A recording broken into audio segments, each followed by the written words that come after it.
अगर मैं तुमसे ये कहूं कि जब भी कोई तुम्हारा नाम लेता है तो वो बस तुम्हें बुला नहीं रहा होता, वो एक प्राचीन मंत्र बोल रहा होता है।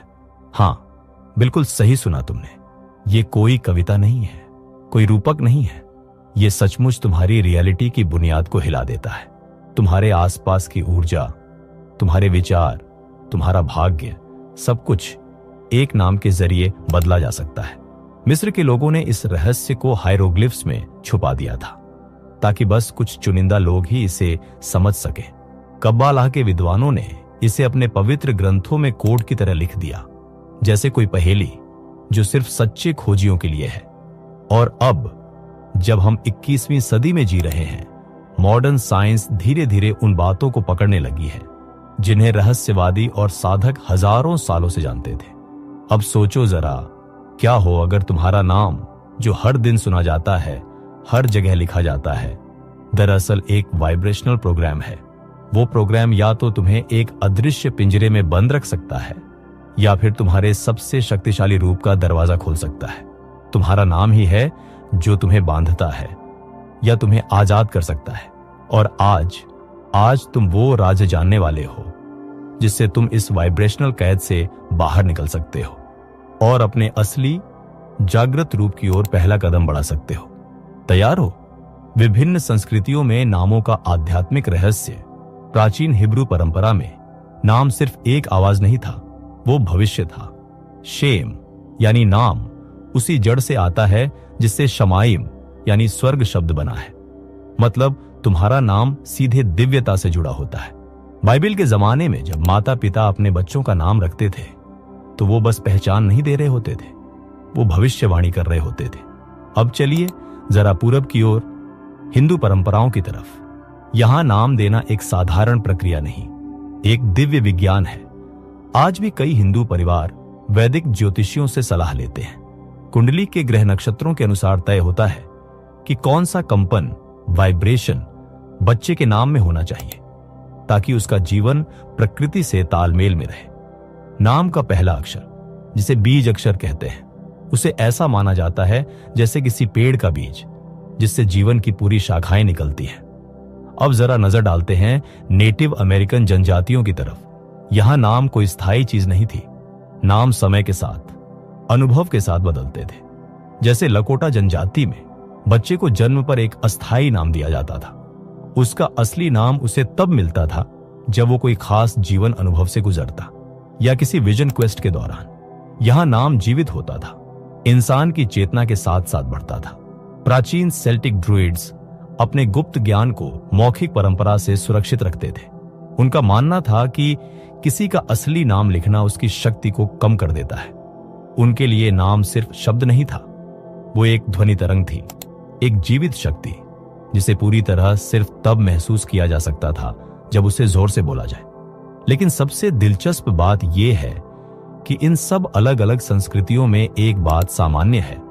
सबका यही मानना है कि नाम सिर्फ किसी का ध्यान खींचने का तरीका नहीं है, वो एक जीता जागता ताबीज है, एक साउंड सिग्नल, ध्वनि चिन्ह जो उस खास फ्रीक्वेंसी पर काम करता है जिससे तुम्हारा असली स्वरूप इस धरती पर प्रकट हो सके। अब सवाल ये नहीं है कि तुम्हारे नाम में ताकत है या नहीं, सवाल ये है कि क्या तुम अब तक इस ताकत को पहचान पाए हो। और उससे भी जरूरी सवाल ये है, क्या अब तुम इस छुपी हुई शक्ति को जो इतने समय से तुम्हारी जिंदगी को चुपचाप आकार दे रही है, उसे होशपूर्वक नियंत्रित करने के लिए तैयार हो। तुम्हारे नाम की ध्वनि और कंपन कैसे तुम्हारे अवचेतन मन को प्रभावित करते हैं। एक पल के लिए अपनी आंखें बंद करो और सिर्फ सुनो। ध्वनि सिर्फ कोई सुनने की चीज नहीं है, ये एक शक्तिशाली भौतिक शक्ति है जो हर कण के अंदर हलचल पैदा कर सकती है। जब तिब्बती सिंगिंग बाउल बजता है तो वो सिर्फ आवाज नहीं करता, वो ऊर्जा की तरंगे बनाता है जो कणों को पवित्र ज्यामितीय आकारों में व्यवस्थित कर देती है। अब जरा कल्पना करो, तुम्हारे नाम की आवाज बचपन से तुम्हारे शरीर और चेतना में भी ऐसे ही कंपन पैदा करती रही है। सिर्फ एक दो बार नहीं, हजारों बार, हर दिन, हर साल, लगातार। एक आम इंसान अपने जीवन में लगभग 20,000 बार अपना नाम सुनता है। हर बार जब तुम्हारा नाम पुकारा जाता है, वो कंपन तुम्हारे नर्वस सिस्टम, तुम्हारी कोशिकाओं और उस जल तत्व के आर पार से गुजरता है जो तुम्हारे शरीर का 70% हिस्सा है। आज की न्यूरोसाइंस अब वही बात साबित कर रही है जो रहस्यवादियों को सदियों से पता है। तुम्हारा मस्तिष्क तुम्हारे नाम को किसी भी और शब्द से अलग ढंग से प्रोसेस करता है। एफएमआरआई स्टडीज बताती हैं कि जब तुम भीड़ में भी अपना नाम सुनते हो तो दिमाग का दायां हिस्सा चमक उठता है, वो हिस्सा जो तुम्हारी पहचान, तुम्हारे अस्तित्व और आत्मबोध से जुड़ा होता है। लेकिन विज्ञान तो सिर्फ सतह को छूता है। संस्कृत में ध्वनि के विज्ञान को नाद ब्रह्म कहा गया है। मतलब यह कि पूरा ब्रह्मांड ही एक कंपन है। तुम्हारा नाम तुम्हारा व्यक्तिगत मंत्र है, एक ध्वनि सूत्र जो इतनी बार दोहराया गया है कि अब वो तुम्हारे अस्तित्व से अलग नहीं हो सकता। जरा इन नामों को सुनो और महसूस करो कि उनमें कितना फर्क है। एलिजाबेथ, माइकल, सोफिया, डेरियस, हर नाम एक अनोखी ऊर्जा छवि बनाता है, एक वाइब्रेशनल फिंगरप्रिंट। एलिजाबेथ की लहराती हुई ध्वनि की प्रकृति बिल्कुल अलग है, एक तेज और ठोस नाम जैसे मार्ग से। डॉ मसारू एमोटो की रिसर्च, जो विवादित जरूर थी लेकिन रोमांचक भी, कहती है कि लिखे हुए शब्द भी पानी की बनावट को बदल सकते हैं। सकारात्मक शब्दों से सुंदर, संतुलित क्रिस्टल बनते हैं और नकारात्मक शब्दों से विकृत और टूटी हुई आकृतियां। अब सोचो, अगर लिखे हुए शब्द इतना असर डाल सकते हैं तो वो ध्वनि जो तुम्हें बार बार पुकारती है, उसका असर कितना गहरा होगा। लेकिन असली रहस्य अब शुरू होता है। तुम्हारा अवचेतन मन, जो तुम्हारी ज्यादातर भावनाएं, आदतें और निर्णय चलाता है, वो देखने और अनुभव करने में फर्क नहीं करता। जब कोई और तुम्हारा नाम लेता है, तुम्हारा चेतन मन जानता है कि वो तुम्हें बुला रहा है, लेकिन तुम्हारा अवचेतन मन वो हर बार उसे एक सीधा आदेश मानता है, जैसे कोई मंत्र जो तुम्हारे अस्तित्व पर असर डाल रहा हो। प्राचीन जादुई परंपराओं में इस सिद्धांत को गहराई से समझा गया था। मिस्र की रहस्यमयी विद्याओं में माना जाता था कि किसी का असली नाम जान लेना उस पर शक्ति प्राप्त करने के बराबर है। इसीलिए रहस्य विद्यालयों में दीक्षा लेते समय लोग अपना पुराना नाम छोड़कर एक नया गोपनीय नाम धारण करते थे, एक ऐसा नाम जो उनकी उच्चतम संभावनाओं की आवृत्ति, फ्रीक्वेंसी से मेल खाता हो, न कि समाज की सीमाओं से। अब सोचो, क्या ऐसा हो सकता है कि तुम्हारे नाम की ध्वनि में ही वो सीमाएं छुपी हैं जो तुम हर दिन अनजाने में स्वीकार करते आ रहे हो? क्या हो अगर हर बार तुम्हारा नाम पुकारा जाना एक अवचेतन प्रोग्राम को ट्रिगर कर रहा हो, जो तुम्हारे सोचने, महसूस करने और फैसले लेने के तरीके को प्रभावित कर रहा है? लेकिन घबराने की जरूरत नहीं है। याद रखो, सचेत होना ही पहला कदम है बदलाव की ओर। जैसे ही तुम इन सूक्ष्म ऊर्जाओं को पहचानने लगते हो, वैसे ही तुम उनके प्रभाव से बाहर निकलने लगते हो। अपने नाम की शक्ति को जगाने और अपनी संभावनाओं को खोलने की प्राचीन विधियां। मानव इतिहास में जिन लोगों ने वास्तविकता के गूढ़ स्वरूप को महसूस किया, उन्होंने एक गहरी बात को समझा। नाम सिर्फ पहचान नहीं होते, ये सक्रिय मंत्र होते हैं। सवाल ये नहीं है कि तुम्हारे नाम में शक्ति है या नहीं, सवाल ये है, क्या तुम अनजाने में इस मंत्र के असर में जीते रहोगे या जागरूक होकर इसकी जादुई ताकत को साध लोगे? आओ अब हम उन प्राचीन तकनीकों और भूली हुई परंपराओं की ओर लौटते हैं जिन्हें रहस्य स्कूलों और गुप्त परंपराओं में संरक्षित किया गया। इन्हें आम लोगों से इसलिए नहीं छुपाया गया क्योंकि ये काम नहीं करती थी, बल्कि इसलिए क्योंकि ये बहुत गहराई से काम करती थी। पहला द्वार है ध्वनि साधना, नाद योगा। योग की प्राचीन परंपरा में इसे नाद योग कहते हैं। ध्वनि के माध्यम से चेतना को जगाने की विद्या। एक शांत जगह चुनो जहां कोई व्यवधान न हो। आरामदायक स्थिति में बैठो, रीढ़ सीधी रखो और सांस को सहज लयबद्ध होने दो। अब अपना नाम धीरे धीरे खींचकर बोलो, जैसे कभी ना बोला हो। अगर तुम्हारा नाम सारा है तो ऐसे बोलो, सा आर।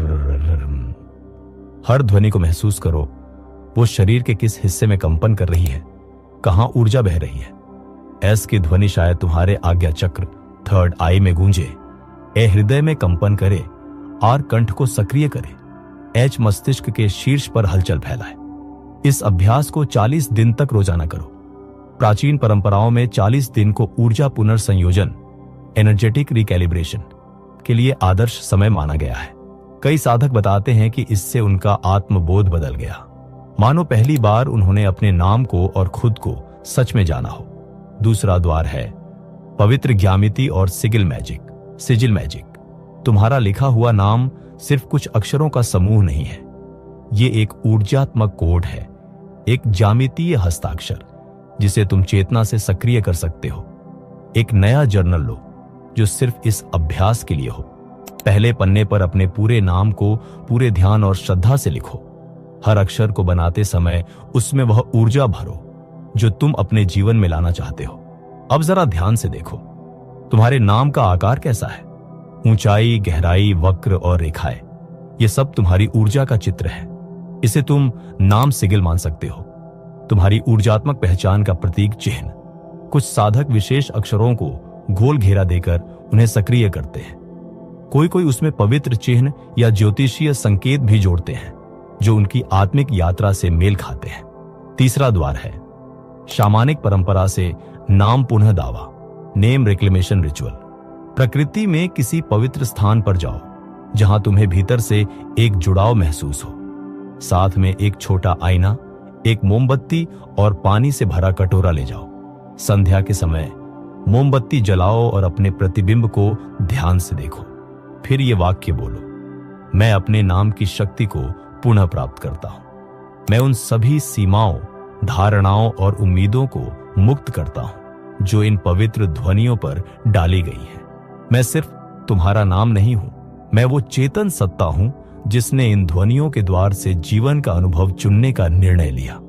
अब अपना नाम 3 बार बोलो, पहले धीरे से फुसफुसाकर, फिर सामान्य आवाज में, फिर पूरी दृढ़ता और आत्मविश्वास के साथ। फिर अपने हाथों से पानी को थामो, उसमें अपने नाम को बोलो और पी लो, मानो अपने शुद्ध मुक्त नाम की ऊर्जा को वापस अपने शरीर में ला रहे हो। चौथा द्वार है आधुनिक न्यूरो लिंग्विस्टिक प्रोग्रामिंग NLP। अपने नाम को एक नई ऊर्जा से जोड़ो। ध्यान में जाओ, एक बहुत ही शांति, शक्ति या जागरूकता की अवस्था में पहुंचना। जब तुम्हारा मन पूर्ण ऊर्जा से भरा हो, उस क्षण अपने नाम को मन ही मन दोहराओ। इससे तुम्हारे मस्तिष्क में एक नया संबंध बनता है। अब तुम्हारा नाम उस उच्च अवस्था से जुड़ने का उपकरण बन जाता है। धीरे धीरे जैसे ही कोई तुम्हारा नाम पुकारे या तुम उसे सुनो, वो ऊर्जा अपने आप सक्रिय हो जाएगी। अब तुम्हारा नाम एक लेबल नहीं बल्कि आत्म जागृति का ट्रिगर बन जाता है। दीनों इन विधियों से सिर्फ शुरुआत होती है। हिब्रू परंपरा में जेमेट्रिया से नामों का विश्लेषण होता है। चीनी नाम विद्या में पंचतत्व संतुलन होता है। अफ्रीकी नामकरण संस्कारों से पूर्वजों की शक्ति जुड़ती है। पर सबसे सरल और शक्तिशाली तरीका जो हर संस्कृति से परे है, वो है सुनना। जब कोई तुम्हारा नाम पुकारे तो तुरंत प्रतिक्रिया मत दो। एक क्षण के लिए ठहरो, उस ध्वनि को अपने भीतर महसूस करो। देखो वो तुम्हारी ऊर्जा में कैसा परिवर्तन ला रही है। तुम्हारा नाम तुम्हें जन्म से पुकार रहा है। शायद अब समय आ गया है कि तुम सच में उसे सुनो, पहली बार की तरह। मिस्र की प्राचीन मान्यता थी कि मृत्यु के बाद आत्मा को अपना असली नाम याद होना चाहिए।